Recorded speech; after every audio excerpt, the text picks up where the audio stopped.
Армысыздар, Ирбис компаниясының тілшілері жаңалықтарда ұсынады. Студияда Қасымхан Алдашев. Бүгінгі хабарымызда. Тұрғын үй коммуналдық шаруашылығы мердігерлік ұйымының жалданған жұмыскерлері жалақының кешіктіріліп жатқанына шағым түсірді. Ежедневно оплачивали 5000 с утра до вечера, получается с 8 утра до 6 вечера, а обед с 12 до часа. Теперь оплачиваю, сейчас уже 2-3 дня, в воскресенье сказали перечисления, а какие может перечисления? В воскресенье не бывает перечислений, соответственно. Бостандыққа мерзімінен бұрын қылмыстық кодексқа енгізілген өзгерістер күшіне енді. 1 миллион евродан астам төлейді. FIFA Димитар Димитров пен оның көмекшілеріне қатысты шешім шығарды. Зағиптарға арналған кітапхана келушілері ақ дастархан басында Масленица мерекесін атап өтті.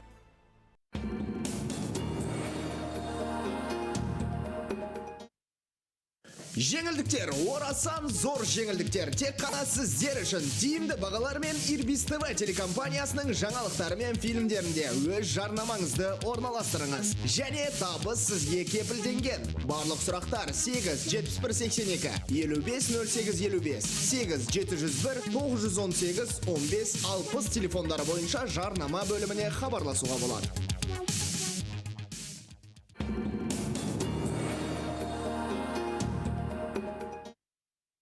Жүргізушілерге киім сұнған Ламберти ерлер киім салоны. Қаламыздың саябақтарын тазалайтын жалдамалы қызметкерлер мердігерлік ұйым мен тұрғын үй коммуналдық шаруашылығы бөлімі бізге жалақы төлемей жүр деген шағыммен редакциямыздың көмегіне жүгінді. Айтуларынша жұмыс күні аяқталған соң күнделікті алатын қаражатты бірнеше күннен бері бермейтін болыпты. Тілшіміз себебін анықтауға тырысты. Ғашықтар саябағындағы қарды бүгін 5 адам тазалауда, қалғандары жұмысқа шықпаған. Айтуларынша жалақы төлеуді тоқтатты. Жалдамалы жұмыскерлер қыс бойы қаланың барлық саябақтарын тазалаған. Еңбекақы мәселесіне соңғы кезде тап болған. Ежедневно оплачивали 5000.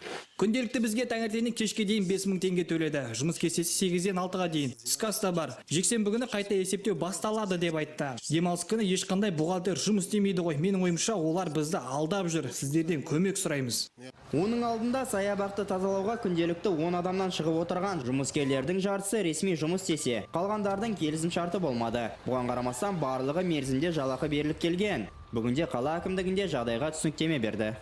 Әкімдік жағынан барлық қаржыландыру берілді. 2019 жылы 90 миллион теңге бөлінсе, 2020 жылы қызмет көрсетуші мердігердің ұйымына 124,3 миллион теңге бөлінді. Барлық сома толықтай олардың еншісінде. Биыл саябақтарды қардан тазалау конкурсын Зағиптар бірлестігі жеңіп алған, кейін мердігер ауысты. Оның себебі белгісіз. Қала әкімдігі де жағдай туралы біледі. Алдағы уақытта мәселе шешімін табады деп мәлімдеді. Айтмұхамбет Айғожа, Валерий Павлов, Антон Тыщенко, Ирбис компаниясы.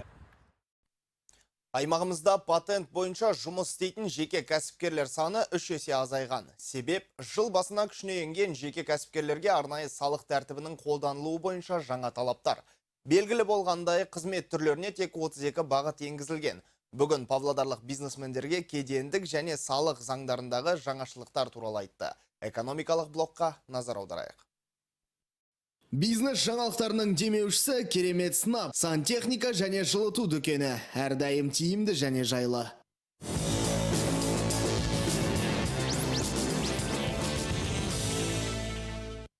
Осы және 2022 жылы шағын және микробизнес жеке және корпоративтік, әлеуметтік бірыңғай жер салықтарынан босатылды. Мемлекеттік кірістер департаментінде бұл арнайы тәртіп бойынша жұмыс істеп жатқандарға қатысты деді. Мәселен, патент, жеңілдетілген декларация немесе кесімді шегеру бойынша. Ал Павлодар облысында неше кәсіпорын бұл мораторийға кіретінін әзірге тіпті болжай алмайды. Кәсіпкерлер үшін салық баяндамасы мерзімі басталмады. Ал жеңілдетілген декларация бойынша жұмыс істейтіндерді тағы бір жаңашылдық күтіп тұр. В текущем году при сдаче... Ағымдағы жылы 2020 жылдың бірінші жарты жылдығы үшін есеп тапсыру кезінде 910 декларациясында ақша есебі және ұстап қалу бойынша жалдамалы жұмысшылар және бюджетке басқа да міндетті төлемдер бойынша толық жазылған қосымшаны да толтыру қажет болады. Сонымен қатар аймағымызда патент бойынша жұмыс істейтін жеке кәсіпкерлер саны айтарлықтай азайған. 2019 жылдың қаңтарында аталмыш тәртіп негізінде жұмыс істегендер 8729 болса, 2020 2020 жылдың басында бар болғаны 2882-сі қалған. Оған қызмет түрлері тізімінің шектеулі болуы себеп. Мәселен, саудамен айналысатын кәсіпкерлер 2019 жылдың соңына дейін мемлекеттік кірістер органдарында есеп берудің басқа түрін таңдауы тиіс болатын. 1 қаңтардан бастап оларды тізімнен алып тастады. Ал қалғандарында мәліметтерді онлайн жіберу функциясы бар кассалық аппарат болуы тиіс. Бибінұр Мұқашева, Ольга Шкрет, Максим Носков, Ирбис телекомпаниясы. Бұл Павлодарда өткізіліп жатқан 3-ші бос орындар жәрмеңкесі ол жастарға, мүмкіндігі шектеулі жандарға, бостандықты шектеу орындарынан шыққандарға және тағы басқа жұмыс іздеп жүрген адамдарға арналған. Жұмыспен қамту орталығы мамандарының айтуынша вакансиялары әртүрлі, тіпті сирек кездесетін мамандықтар қажет екен. Мен өзімді мемлекеттік қызметкер ретінде көремін. Құқықтану мамандығы бойынша 3-ші курс оқимын. Биыл бітіремін 2020 жылы. Жұмыспен қамту орталығына үлкен рахмет. Олар бізге жұмыстың пайдалы жағын көрсетеді, қандай жұмыстарды орындау керек, жұмыс атқару керектігін жұмыс тауып береді. Оқу бітіргеннен кейін көп уақыт керек емес жұмыс іздеу үшін. Медиа жоспар бойынша мезгіл сайын осындай жәрмеңкелер өткізіп тұрамыз. Оған тек қана жұмыссызды тіркеліп тұрған азаматтар ғана емес, барлық жұмыс жүрген азаматтар қатынаса алады. Бүгінгі күнде 50-ден астам жұмыс беруші, оларда 400-ден аса бос жұмыс орындар бар. Әр адам келіп, сұхбаттасып, біліну болады. Жұмыспен қамту орталығы қызметкерлерінің айтуынша, жәрмеңкеден бөлек азаматтар өз резюмелерін еңбек.kz сайтына жариялай алады. Осыған дейін 2000-ға жуық адам өздері жайлы ақпаратты қалдырған екен. Қасымхан Алдашев, Артем Буланов, Дмитрий Моисеенко, Ирбис телекомпаниясы.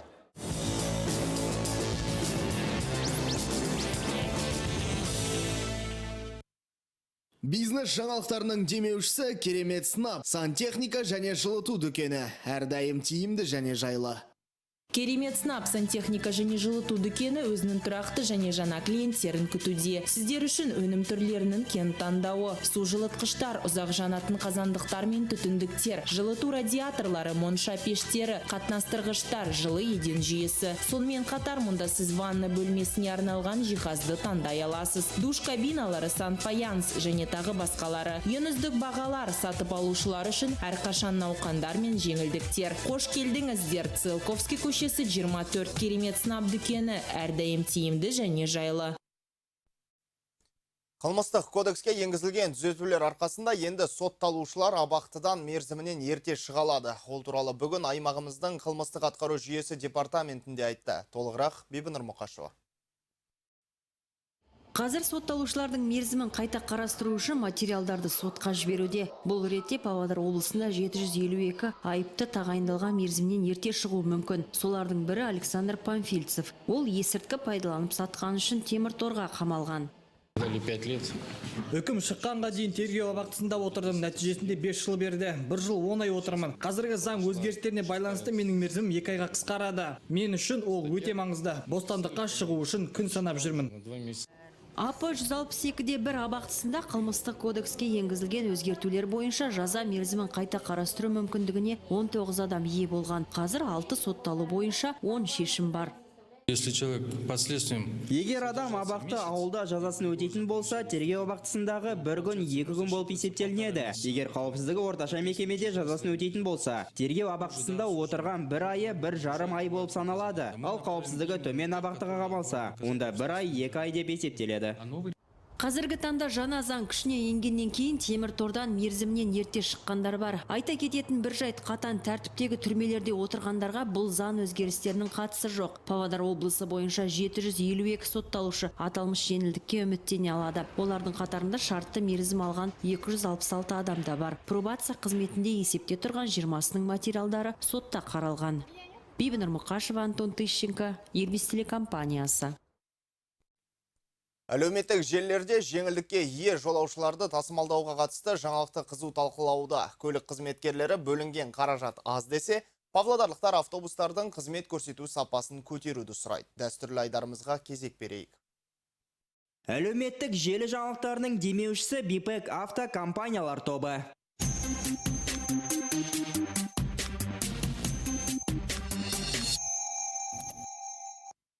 Наурыздың бірінен автобустарда жүру үшін жеңілдікті төлем тоқтатылады деген тасымалдаушылардың мәлімдемесі павлодарлықтарды ашындырды. Көлік қызметкерлерінің айтуынша 343 миллионды құрайтын әкімдік беретін өтемақы жетпейді. Нәтижесінде келісімге келді. Барлық жеңілдіктер қалады. Ирбис телекомпаниясының ресми аккаунтындағы жаңалық 100-ден аса комментарий жинады. Неліктен автобустарда билет бермейді, ақшаны өз қалталарына басып жатыр. Мына көлік қызметкерлері халыққа қызмет көрсету сапасын көтергісі келмейді ме? Барлық жүргізушілер сіздер айтып жатқан жерлерге барса, автобусты күтіп шаршадым деп жазасыздар ғой. Қазақстандықтар Гарант 24 ломбард және Estate ломбард қаржы пирамидасына 5,5 миллиард теңге салды. Мәлімделгенде 2000-нан аса адам шағым жазған. Ал тергеушілер компания кеңсесінде клиенттермен жасасқан 42 мың келісім шарт тапқан. Ақпанның 19-ы Гарант 24 ломбард жауапкершілігі шектеулі серіктестігінің құрылтайшысы Аслан Мырзабеков WhatsApp желісінде салымшыларға мынадай мәтін жариялаған. Цитата: "Мен сіздердің ақшаларыңызды қайтармаймын." Жыл алаяқтығы, сұмдық. Мен алдау қиын емес, өзімде алданып қалуға ризамын. Павлодардағы балалар музыкалық мектеп оқушыларының ата-аналары әлеуметтік желілер арқылы оқу ордасының директорын қорғауда. Біз балаларымыздың болашағы үшін уайымдаудамыз. Олар нағыз шебер, Қазақстанның зиялы азаматтары болып өскенін қалаймыз. Біздің ұйымды құрту оңай, кәсіпқойларды бір шатыр астына жинау өте қиын. Жағдай Ольга Бобровскаяға қатысты музыкалық мектепті оңтайландырудан кейін ол басшылардың бірі болып қалған. Балалардың ата-аналары жақында оның лауазымы үшін конкурс өткенін айтуда. Алайда жұмыс өтілі көп педагогқа ешкім айтпаған. Әлеуметтік желіде тек позитив жазыңдар деген осы ма деп өздеріне сұрақ қоюда павлодарлықтар. Жылдар бойы тұрғызған заттарын қайта құртуда. Біздің айтқанымызды тыңдайды деп ойлаймын. Біз нөмірі 1 балалар музыкалық мектеп оқушыларының ата-аналары батыл қимылдауға дайынбыз. Әлеуметтік желі жаңалықтарының демеушісі Бипек Авто компаниялар тобы.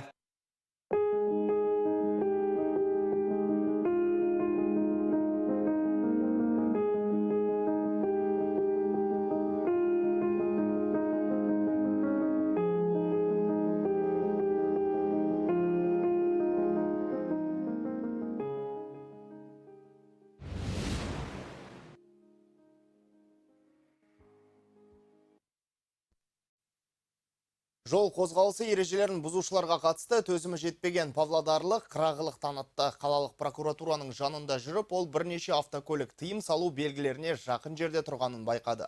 Оқиға орнына полиция қызметкерлерін шақырды. Павлодарлықтың назарына түскен автокөліктер тыйым салу белгісінен 30 метр жерде тұр. Қоңырау шалғаннан кейін қалалық прокуратура алдына полиция қызметкерлері келді. Барлық болған жайды ол бейнежазбаға түсірген. Сотрудник полиции решил все-таки измерить шагами, да? Я для себя это, я не уточняю. Я думаю, что до ворот будет 30 метров. Вот 3 машины. По данному факту сотрудниками полиции... Аталған факты бойынша 1993 жылы туған жүргізушіге, яғни тәртіп бұзушыға қатысты әкімшілік кодекстің 600 бабы бойынша әкімшілік іс қозғалды. Оған 3 айлық есептік көрсеткіш көлемінде айыппұл салынды. Жүргізуші 8 мың теңгеге жуық айыппұл төлеуге міндетті, ал басқа көлік жүргізушілеріне қатысты әкімшілік іс қозғалмады, құқық бұзушылық табылған жоқ. Қасымхан Алдашев, Артем Буланов, Максим Носков, Ирбис телекомпаниясы.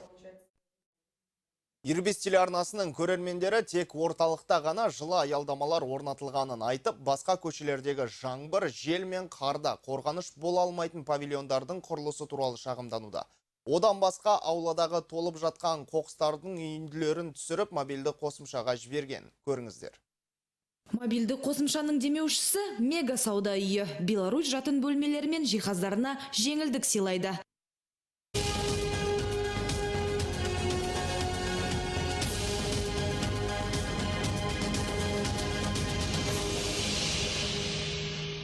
Почему у нас на окраинах вот такие вот остановки пустые? Это остановка улица Ворошина, 126-го автобуса.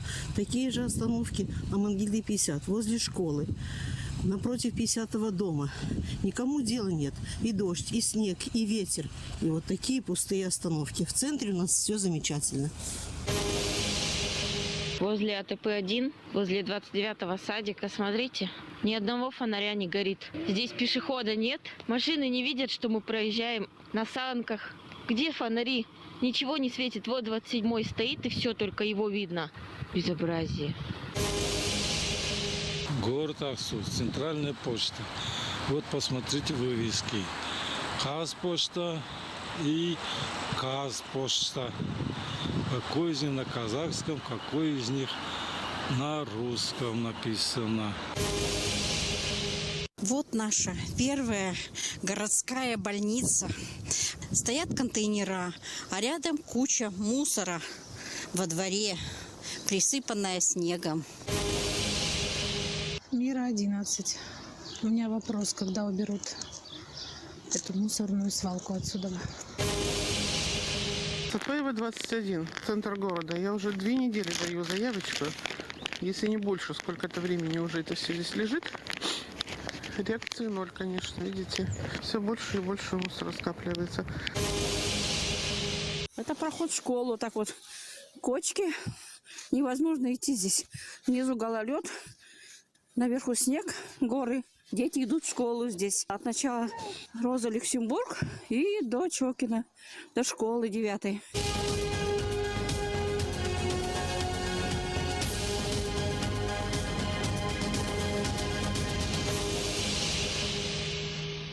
Мобилді қосымшаның демеушісі Мега сауда үйі. Беларусь жатын бөлмелері мен жиһаздарына жеңілдік сыйлайды. Мега жеңілдіктер, мега таңдау, мега жиһаз. Заманауи қонақ жай бөлмелер, мега жайлы жатын бөлмелер, керемет түскі ас зоналары. Ресей мен Беларусь фабрикаларына мега үлкен таңдау. Классика үлгілерін ұнататындар үшін әдемі нұсқалар. Ықшамды модерн, мега заманауи интерьер үшін кез келген талғамға сай келетін жиһаздардың алуан түрлері. Мега сауда үйі сіздерді жаңа түсімге шақырады. Мега жойқын.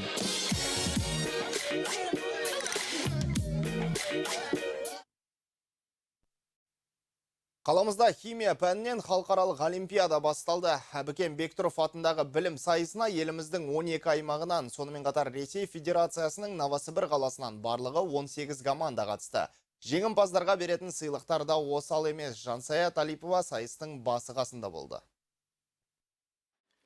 Химия ғылымының негізін қалаушы қазақтың көрнекті ғалымы Павлодар облысының тумасы академик Әбікен Бектұровтың құрметіне арналған халықаралық олимпиада осымен 6-шы рет ұйымдастырылып отыр. Білімін жастыруға тек облыстық, республикалық пән сайысының жеңімпаздары ғана емес, сонымен қатар көрші елдердің өкілдері де қатысты. Ұйымдастырушылардың айтуынша, осындай іс-шаралар оқушылардың қабілетін шыңдап, алдағы сындарға дайындықтарын арттырады. Дети после республиканской олимпиады, они... Аталмыш олимпиада ең мықты оқушыларды анықтауға көмектеседі, себебі жеңімпаздар Қазақстан құрамасына кіріп, елдің абыройын халықаралық жарыстарда қорғайды. Ал бүгінгі шара ол наурыз айында өтетін республикалық жарыстың алдындағы қорытынды дайындық десек те болады. Сол себепті тапсырмалары жоғары деңгейде құрастырылған. Кімнің мықты екенін осы кезеңнен кейін білетін боламыз. Олимпиада 2 кезеңнен тұрады. Бірінші күні қатысушылар теориялық тапсырмаларды орындады, ал екінші кезеңде практикалық тұрғыдан білімдерін ортаға салды. Новосібірден келген қатысушы қарсыластарының мықты екенін жасырмады. Оның айтуынша тәжірибелік тапсырмалар күрделі және форматы да ерекше. Сейчас мы делаем качественный анализ. Қазір біз молекулярлық заттарды анықтауымыз қажет. Ыдыста әртүрлі 8 зат берілген, барлығы бірдей сұйық, иіссіз және түссіз. Осы сұйықтықтарды зерттеу арқылы оның қандай зат екенін формуласын ашып жазуымыз қажет. Мұндай тапсырмалар менің білімімді шыңдай түсетініне сенімдімін.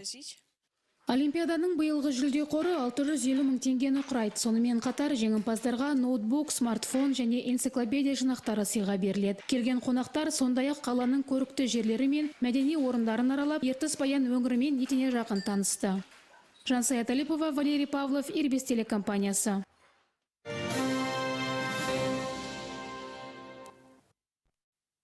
Қаламызда ежелгі славян мерекесі Масленицаны тойлау басталды. Бүгін көз мүгедектеріне арналған арнайы кітапханада әртүрлі этнос өкілдері бас қосты. Олар тіл үйірер құймақтан дәм татып, өнерлерін ортаға салды.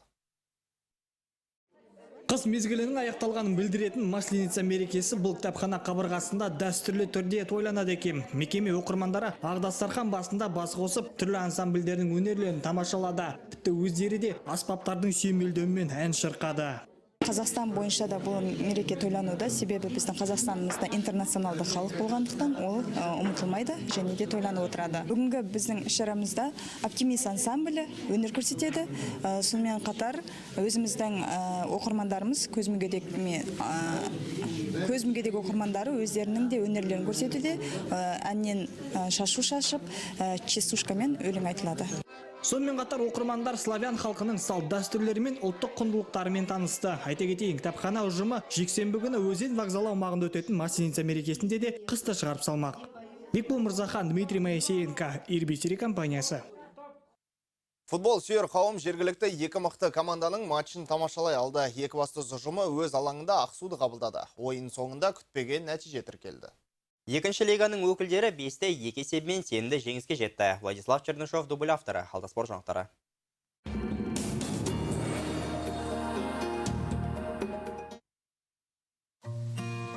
Құрметті Павлодар қаласының тұрғындары мен қонақтары, Иса Байзақов көшесі 120 мекен жайында орналасқан жаңа қатымхана еске алу астарын өткізу залы 500 адамға арналған заманауи стильде орындалған залды ұсынады. Еске алу және салттық астар мен ауыз ашарды өткізу үшін ыңғайлы орын. Иса Байзақов көшесі 120 мекен жайы бойынша жүгінуге болады.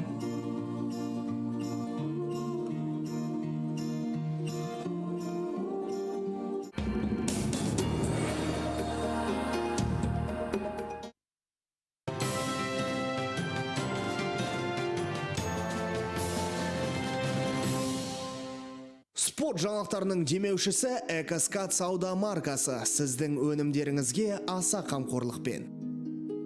Казагротмар компаниясы органикалық экотыңайтқыштары өндіретін аналогы жоқ жалғыз қазақстандық өндіруші. Биогумат Экоскат аса тиімді қойылтылған өсуді ынталандыратын органикалық тыңайтқыштарды ұсынады. Экоскат бұл әмбебап тыңайтқыш дәнді, майлы көкөніс дақылдарына арналған. Экоскат экологиялық таза, қоршаған ортаға зиян келтірмейді. Көшеттер мен топырақтың микробиологиялық құрамын жақсартады. Өсімдіктердің дамуы мен өсуін арттырады. Экоскат тамшылата суару жүйелерінде, сонымен қатар сепкіштердің барлық үлгілері, оның ішінде шағын көлемді нұсқаларда қолданылуы мүмкін. Экоскат жағымсыз ауа райы салдарынан зардап шеккен өсімдіктерді қайта қалпына келтіреді. Биогумат Экоскат сіздің өнімдеріңізге аса қамқорлықпен. Ертіс командасын Димитар Димитровқа 1 миллион евродан аса соманы төлеуге міндеттеді. Шетелдік маман футбол клубына қарсы өткен қаржы дауында жеңіске жетті. FIFA өз шешімін шығарды. Болгариялық маман мен оның көмекшілерінің талабы толықтай қанағаттандырылды. Бапкерлер штабына клуб 1 миллион 200 мың евро, яғни жарты миллиард теңге көлемде төлеу қажет. Бұл жаңалық барлық болгариялық бұқаралық ақпарат құралдарында жарияланды. Бапкердің өзі де ақпаратты растады. Ертіс FIFA шешіміне 20 күн ішінде шағым түсіре алады. Ал дәстүрлі қысқы жарыстың шешуші кезеңіне 2 команда шықты. Биыл ауған соғысының ардагерлер кубогы дебютанттарға бұйырды.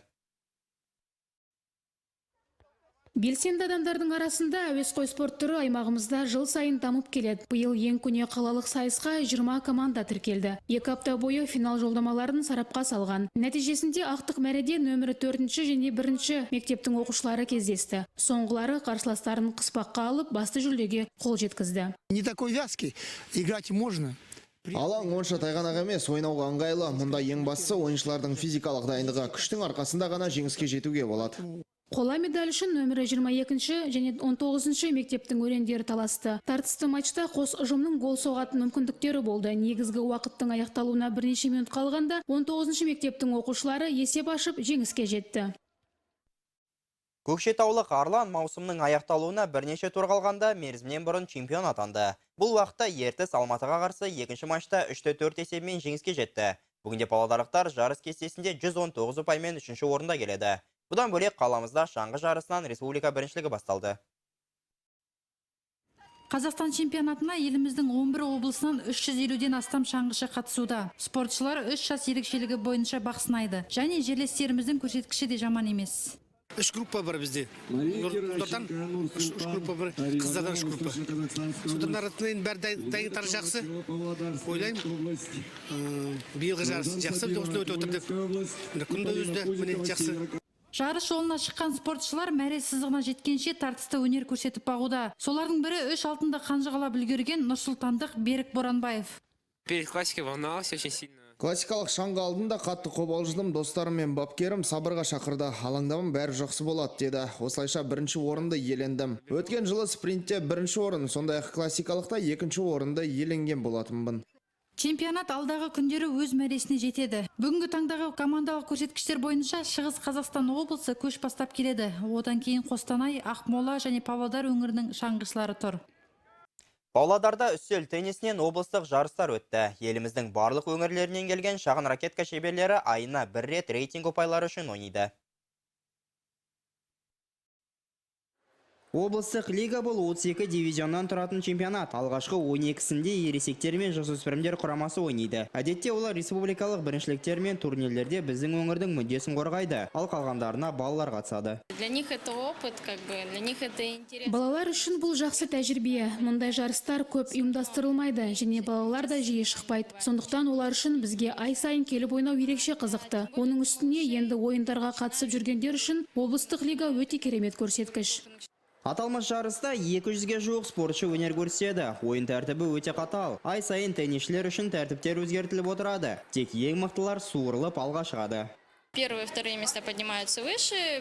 Бірінші және екінші орындағылар жоғары көтеріледі, ал соңғы екеуі астыңғы орындарға жайғасады. Балалар үлкен қызығушылықпен ойнайды, бірақ әрқашан жеңіс бола бермейді ғой, дегенмен тырысып бағуда.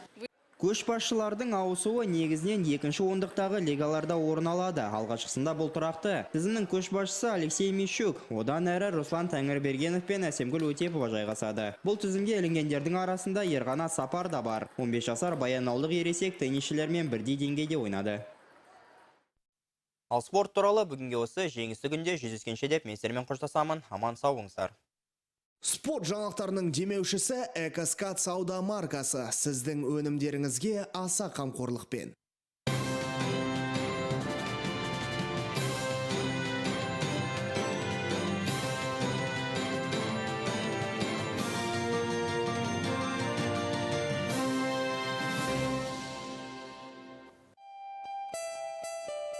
Ақпанның 27-сіне арналған ауа райы мәліметі. Сіздермен бірге Бибінұр Мұқашева. Армысыздар.